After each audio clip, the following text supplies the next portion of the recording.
we are ready to welcome Dr. Jolene Yushenko, who is an Associate Professor of Technology and Operations in the Ross School of Business at the University of Michigan, where she has been a faculty since 2014.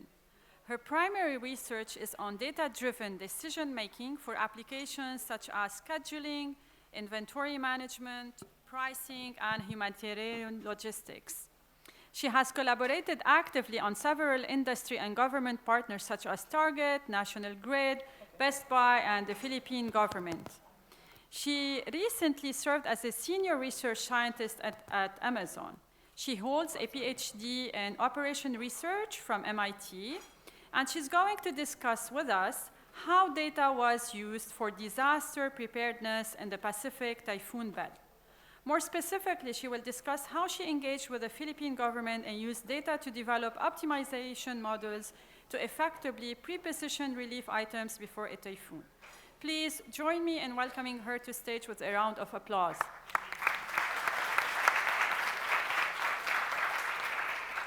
Thank you so much. Thank you.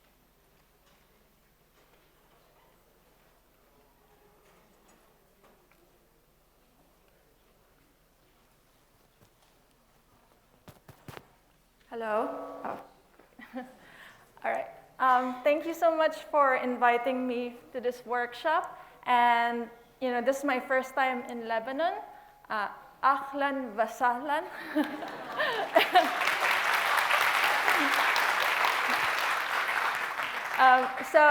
So a lot of the speakers today are experts in crisis management and disaster management.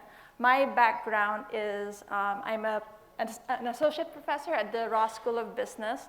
My primary research is in commercial supply chains. But what I'm going to be talking about is basically my personal journey on how I was working in a specific project and used data to address a particular problem that was being faced by the Philippine government.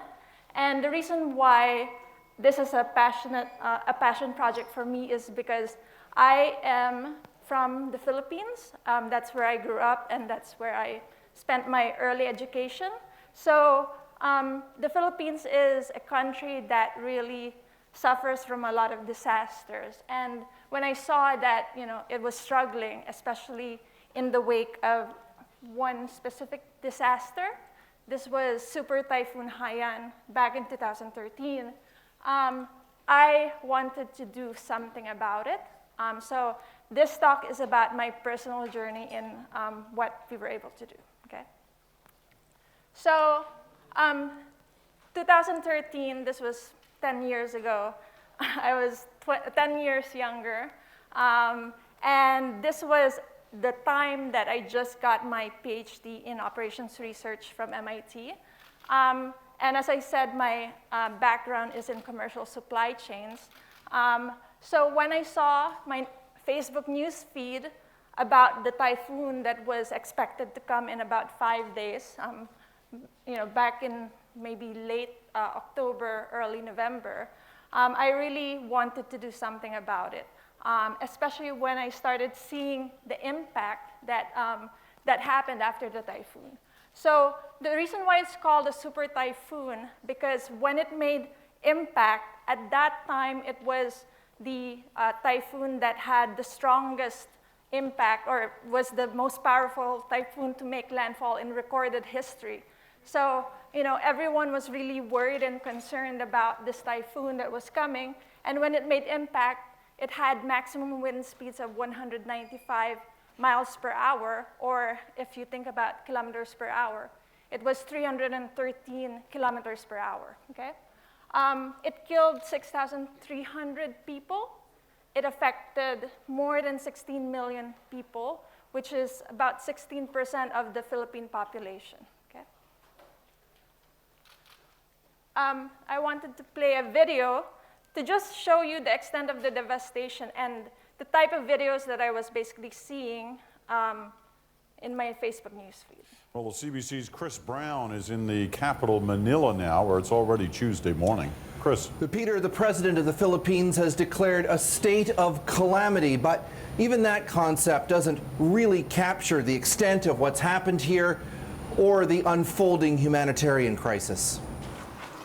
In the city of Tacloban, where no one yet knows how many thousands perished, first the storm washed away structures, and now it seems civil order is dissolving too. If you have water or food there, maybe you can give us. People are hungry and thirsty. There's hardly any fuel to be had, and there's too much temptation for survivors to grab anything they can get.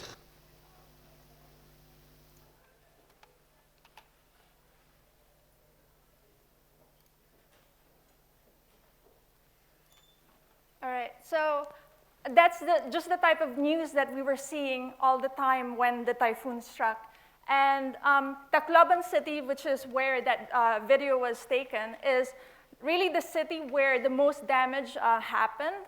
And the reason behind that is because even though it was not the first city struck, it was still around the western part where when it experienced the typhoon, it was really when it was its strongest. And on top of that, Tacloban City was located in a particular topology where when the typhoon struck, there were storm surges. And these storm surges were up to 4 meters high, about 13 feet high. So a lot of the buildings and a lot of the ports, like the airports and the seaports, were just damaged and flattened.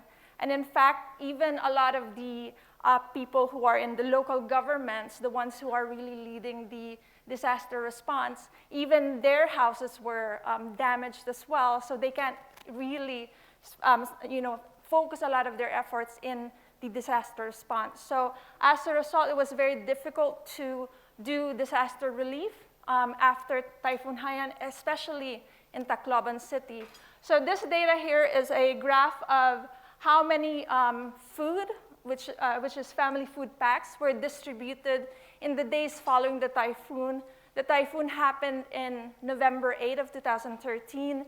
And because typically before the typhoon happens, there is some food supplies that are pre-positioned in the affected regions.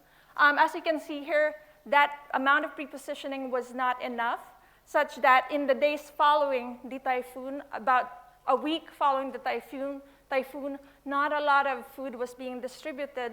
So in fact, in November 13, probably only 20 or 30% of the population in Tacloban City was able to get relief, okay?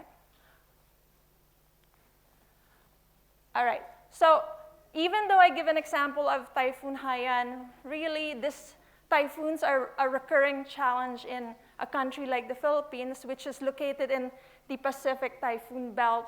And in fact, we are experiencing about 20 typhoons every year. 20 typhoons enter our Philippine area of responsibility. And about 8 to 9 of those typhoons are expected to make landfall, okay? And if you look at this table here, this is showing the top 8 most destructive typhoons in our history. If you look at the data here, we have maybe 3 typhoons that happened in 2020 and 2021. So this is a recurring challenge, and it seems as if the impact of these typhoons is even increasing over the years. Okay? Now, let's talk about how does the government respond to disasters like typhoons. So we have a governmental agency called the Department of Social Welfare and Development, DSWD, and DSWD is basically in charge of food, distribution of food, and optimizing the food supply chain for disaster response, okay?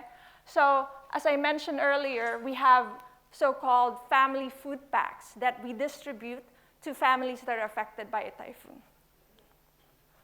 So these family food packs are composed of food, primarily canned goods, because those are ones that don't perish that frequently. And typically, because of the frequency of the disasters in our country, we have these regional DSWD warehouses where we keep a certain amount of stock of these family food packs. So typically, I think the level of family food packs is about 3,000, and whenever you're running out, you would order up to, again, 3,000, okay? Now, when I started this project, I basically reached out to some former high school classmates of mine in the Philippines. And luckily enough, I went to a very good, the top high school in the Philippines. It was a science high school. So I had a good network of collaborators on this project, including Dr. Reynabel Reyes. She actually got her, this is Dr. Reynabel Reyes. She got her PhD in astrophysics in Princeton University. And when I reached out to her, she decided to go back to the Philippines and collaborate with me on this project. And our project is, we wanted to see how we can maybe predict what the demand for relief items will be when a typhoon is coming, and how can we optimize the supply chain based on those predictions, okay? So one of the things that we were lucky to experience was that when I went back to the Philippines in 2014, so this is 1 year after Typhoon Haiyan, luckily enough, there was another typhoon that was big. Of course, it's unlucky about you know, the country experiencing such a bad typhoon, but we were able to see how, in person, how the government can prepare for such a typhoon. So in fact, we were invited to go to the main hub of DSWD, and this was actually a few days before Typhoon Hagupit was expected to arrive. So what we observed was basically the army, the Philippine Army volunteers were packing these family food packs, and we were surprised to see that in terms of demand predictions, there was not a lot of science and data there. So what they rely on are basically these whiteboards that they have in their operations planning centers. They would list out all of these regions that they expect that the typhoon would be affecting, and probably they would look at the population of each region and multiply it by a certain factor. And this factor is based on what they think would the proportion of the region would be affected, okay? Now, I wanted to show this quotation from the secretary of DSWD. At that time, she was interviewed after Haiyan, and she said that we thought we were prepared for everything that would have happened, but the surge and strength of Haiyan taught us that our preparation and pre-positioning should have been bigger than what we had done, okay? So even back in that time, they already understood that pre-positioning is important, and they're not doing a good job at pre-positioning, okay? Now, why is pre-positioning important? And the reason behind this is because of the geography of the Philippines. Our country is an archipelago. We are composed of 7,641 islands. So what this means is that whenever you want to respond to a disaster, right, after the disaster strikes, sometimes it's more challenging because as I showed you in the video, sometimes a lot of the ports that go into those islands could be damaged, could be flattened. And on top of that, there could be congestion of people who want to go out, or people who want to go in, or organizations who want to go in, okay? So this is why pre-positioning is important in a country like the Philippines, where you have a lot of different islands. But why is it challenging, right? Well, the challenge really is the fact that you have limited resources, right? So you need to decide how can you fairly allocate those limited resources. Whenever you have a typhoon, the disaster is expected to basically affect multiple regions at the same time, right? It's not like let's say an earthquake, where it happens mostly in a concentrated region. With a typhoon, it has a path, it's going to affect multiple regions at the same time. So you need to know how to best allocate your resources.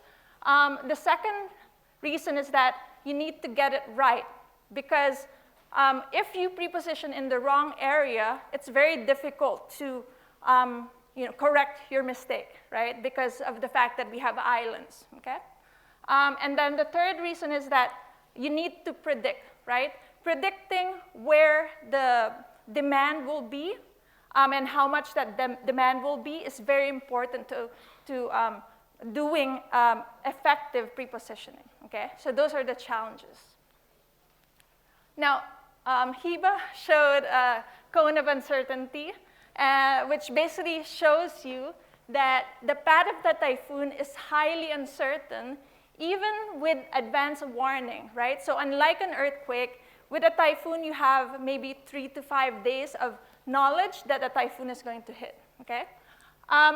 So even with that amount of advance warning, there's still a lot of uncertainty around your typhoon path, okay? And that makes it difficult to predict the demand, right? And on top of that, even if you knew perfectly where the path is going to be, the challenge is you don't really know how much the demand for each municipality will be, because it could depend on many different factors, right? So for instance, it could depend on the strength of the typhoon when it passes through a municipality, or it could also depend on the vulnerability of the municipality, the poverty index, the composition of houses, and so on, okay?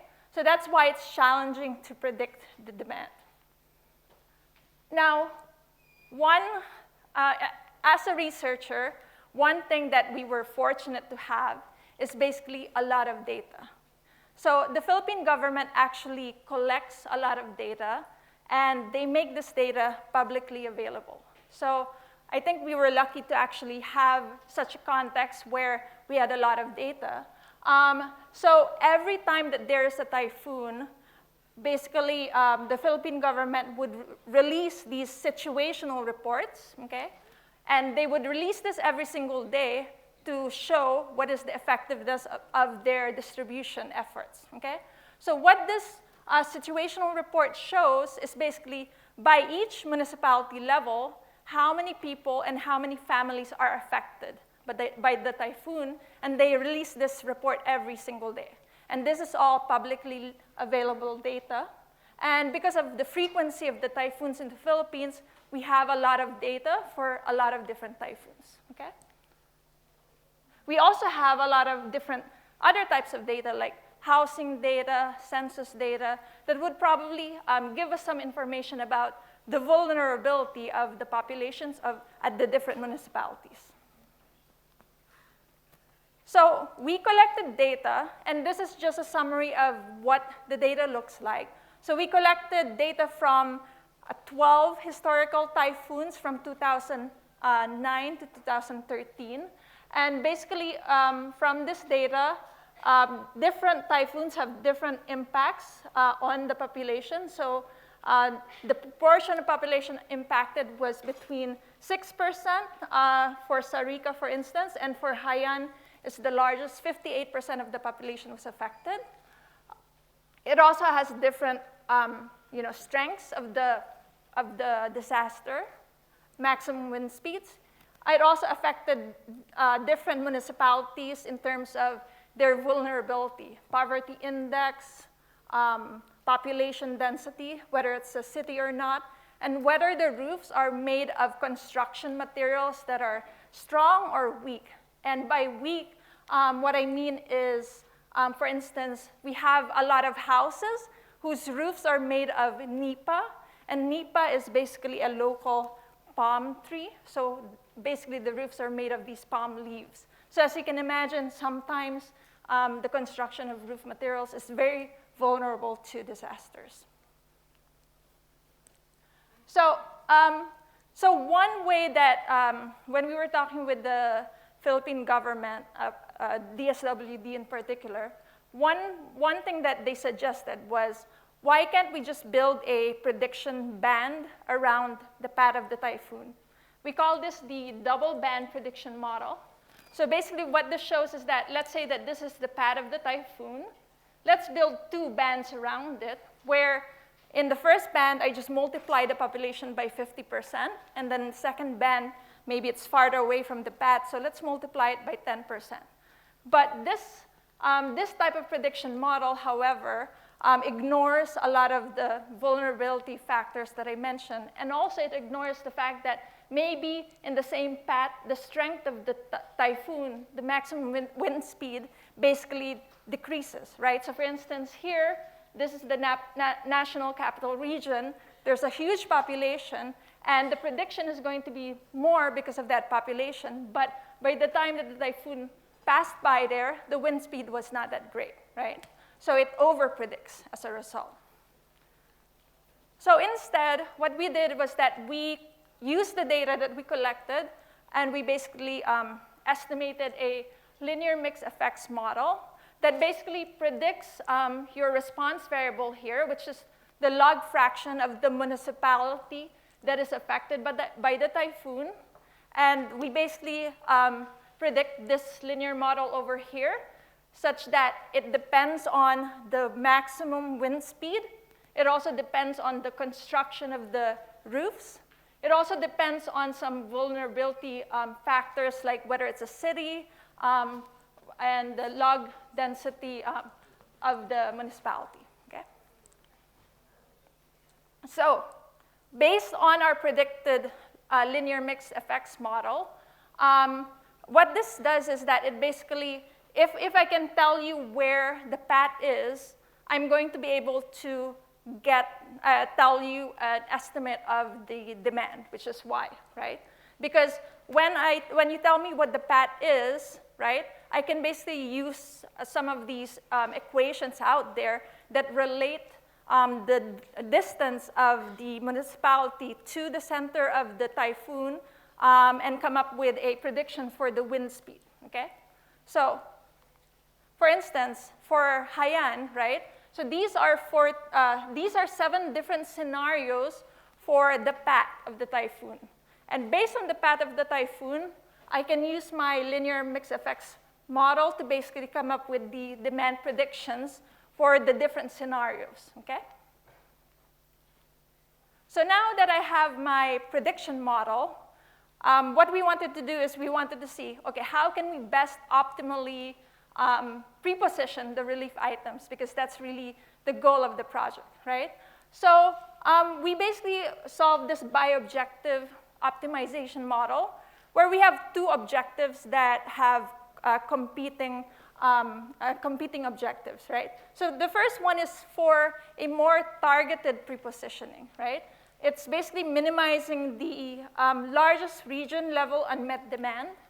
And for the second one, it's a more fair pre-positioning.